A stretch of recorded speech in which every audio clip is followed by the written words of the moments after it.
Libri juaj konkretisht trajton pra edhe ndikimin edhe punën e Brunejt për Kosovën atë çfarë ka bërë. Por pse menduat pra që ishte e rrugës zotëri Dragusha që një gjë e tillë, një investim i tillë të bëjë edhe në mënyrë shkencore? Arsyeja ka qenë sepse Bruneji, nëse shohim në arritjen ndërkombëtare, domethënë ka një ndikim të madh e para. E dyta ka ndikuar shumë edhe në njohjen e pavarësisë nga vendet e tjera të botës islame dhe botës arabe, dhe për këtë qëllim duke pa domethënë ekonominë dhe zhvillimin e Brunejit përgjatë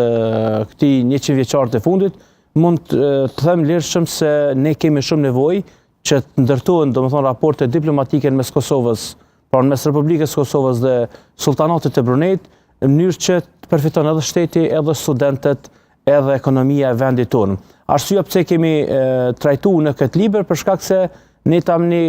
koha kur kemi shkuar në Brunej ka qenë viti 2001 dhe kanë kaluar disa vite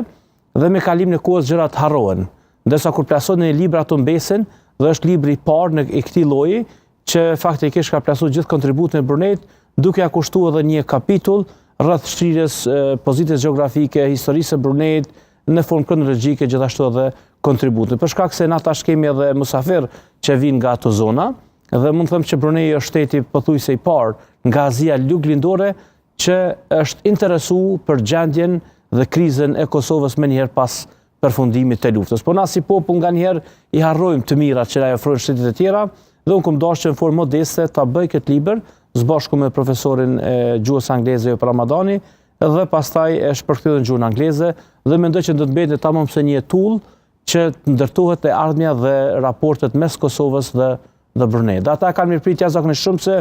në fakt ata që kanë qenë ulur në gjatë prezantimit të kësaj ligjërate dhe këtij promovimi, ata nuk i kanë postu njohuri se çfarë kanë bërë të parë. Domethënë, po flasim për një qerek shekulli, 2000-2025, janë 25 vite kontribut, thuaj se disa prej tyre edhe kanë vdekur, disa prej tyre janë të pensionuar, por e kanë mirëprit shumë dhe besoj që mirë pas këtij promovimi ne patëm vizitën e rektorit